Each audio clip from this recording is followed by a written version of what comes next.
They didn't build completely perfectly like it used to be. And what they did was they didn't even bring back all those ornaments or all those vessels that what they used in the first time with the temple. And even there was structurally there was kind of different things were there. So the prophecy of Ezekiel's in the book of Ezekiel, that prophecy is for the building of the third temple, which is going to happen in future. That's the prophecy it should be considered. But they built a second temple in between, during Ezra repaired the temple and they built it, and then again it was destructed after 70 80s. We all knew about that one. So they didn't do exactly what it was supposed to be. And there were a lot of different procedures being added into the system, and it totally kind of a little bit. But when the third temple is going to be built up, they're going to bring back the same services of Aaron was conducting on those days, and the first temples the same type of offerings and everything will be brought back. That's the belief that they have it right now. But in order to make sure about these the Kohanims, we already discussed about the defilement of the Kohanims, that they shouldn't be defiled with any dead bodies or anything. And other than that, there are a lot of other things, other rules were there in the priesthood. In the priesthood things, especially they wear the cloth. That's why I wore this cloth today. When they wear the cloth, they should wear the pure white cloth, and then they have to be very pure. There shouldn't be any spotless pure white cloth, so that they can enter into the Holy of Holies to do the worshiping thing. But also there were the three phases or three courtyards in the Jerusalem temple. As you know, the Holies of Holies and the consecrated place, and then also there's the other one place for the common public. There's a place where the Holy of Holies and all the Kohanims will gather in one place, and then plus there's the third courtyard. So where the third courtyard will be the common public will be meeting, and that's the place that they'll be coming there. But now the person, the high priest or the priest, one who is there inside the Holy of Holies or doing the thing, he shouldn't be visiting the common public with the same dress that what he was wearing or what he was wearing. So he should not be doing that, because if he does it, it defiles him back again. So he should not be coming, because that respect, that dress respect, that has a more value to be presented in front of God. So it has a absolute, a different respect for that dress that they should be wearing and mingling with the common public or in the other places. It was strictly followed, and it was very, very strictly followed in those days. It does make sense, because when you are presenting to God, it's so holy. Not inside, not outside, everywhere it should be holy. You cannot go to God without your unholy beings. That's main thing that I just want to instruct.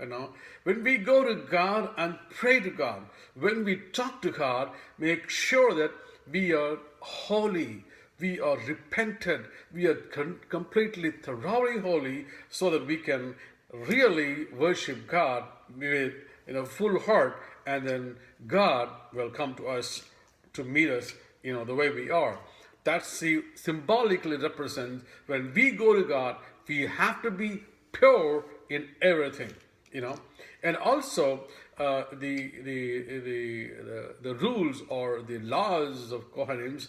It talks about so many other things, that Kohanim should not be getting married with the widow, or some Kohanim should be getting married with the widows. And also it talks about there are certain habits, that they should definitely make sure that they are not defiled of so many other things that what they are supposed to, and that's how they can enter into the Holy of Holies or the high priest thing, that they can go and conduct the services. one of the things is what happened during the destruction of the first temple. What happened was, one of the things that these people were not being, holy, number one. Not even the holy thing. A Kohanim should be a Levite. There should not be any other Levite or any other person who should be doing in the priesthood thing. So there were a lot of priesthood defilement, and there were a lot of priesthood were there in the places whom they were not even known as a Levite or came from a Levitical tribe. It happened in those days. That's why they believe that even the destruction of first temple happened because of this defilement of the priesthood there, because of the defilement of all these priests and the Kohanims there. Everybody would started suddenly going inside and started doing the priesthood thing. They didn't. Some of them they didn't even know that this guy was from the absolutely from back tracing up from the Levite family. A Kohanim must be Levite. There should not be any Kohanim without Levite family. It was a must. So there was a lot of mixing thing happen. There was a lot of defilement happen, and you should not be drinking. And you see that a lot of priests would they were drinking and then they were entering. So there were so many defiled, filthy things were happening. That's how, if you read the Bible back in Judges and before Kings and everything, you will notice that whenever the Israel people were going against the nature of God, going against the commandments of God, the mitzvah of God, God gives them into the hands of Amorians or Syrians or Assyrians or Amalecians, or somebody will come and capture the land of Israel, and there will not be peace for another 20 to 40 years because they will be under the ruling of these people. And then again, after 20 years, there will be some judge will come up, and then he'll go and plead to God, and God will release them. Again, there will be peace in another 20 years. Again, they'll go back again. They're sitting again. They'll give it. But this was a routine there. So that was one of the routines that happened since the Jerusalem temple was, corrupted with the filthiness of the priesthood. God gave this to the hands of Babylonians to destruct the Jerusalem temple. My folks, it doesn't make any meaningful for us. Priesthood is not easy. I'm seeing the people. I could not able to digest the things what is happening in the Gentile community. Each and every street back home has 4 or 5 evangelical people or evangelists or priests. They preach whatever they want. They preach however they like. They do the priesthoodship. They do anything they want in the name of grace. Oh, God is now those things are gone. We are under grace. We can do anything. Everything is God forgives us, brother. You can do this one. I'm not telling that, the only thing that, that we must be like all bringing all rituals and everything. But, I'll tell you one thing. Bible cannot be rewritten. Bible cannot be rewritten, folks, but it can be reread. That's what I want you guys to do. Reread the Bible back home. Go back. Read the Bible back again. It cannot be rewritten, but it can be reread. Read the Bible back again. Go back and find out all these things and try to connect things up. That is the reason, because nowadays all these evangelical people, new denominations, new churches, everything is getting compromised. They preach anything they want. They preach anything they like.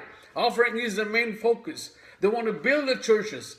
Let us build a church in America. Let us buy a church in America, and we'll have our own church. God wants our own church to be built. Folks, I could not believe it. Basically, they are building their own kingdoms. God's kingdom is not built like that. It's not built like that.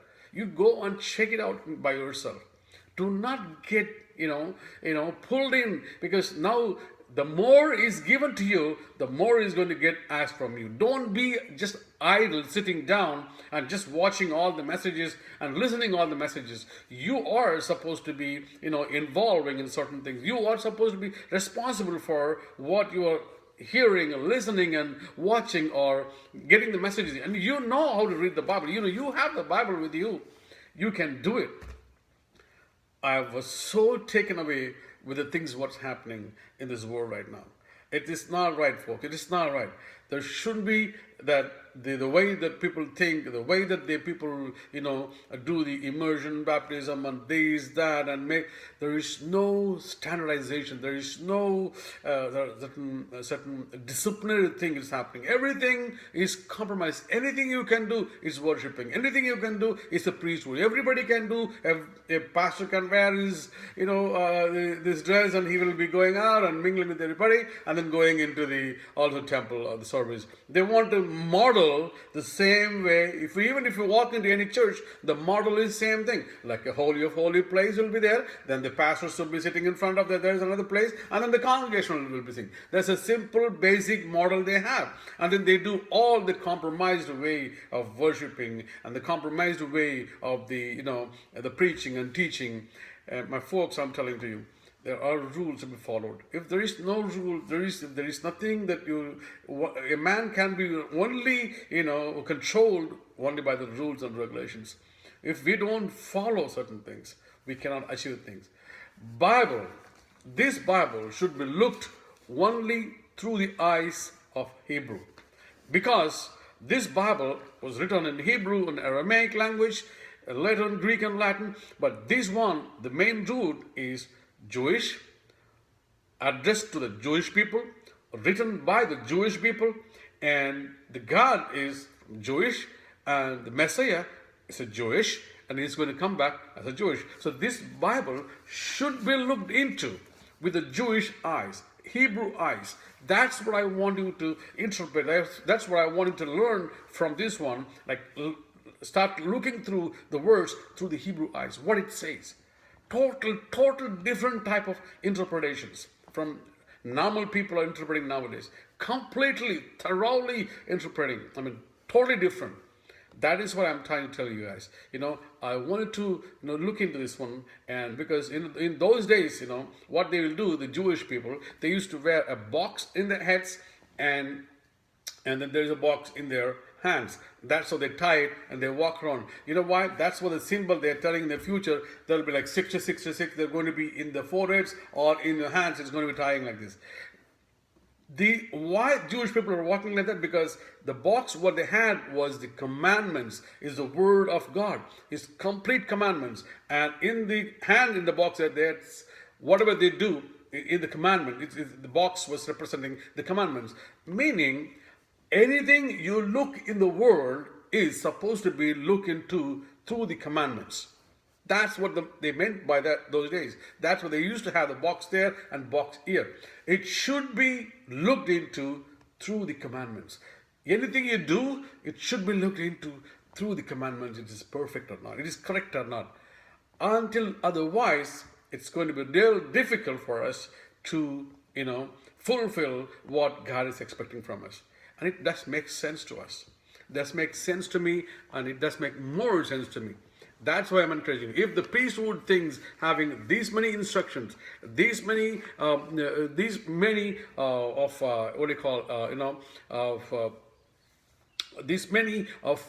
and regulations, how about us? It's more for us.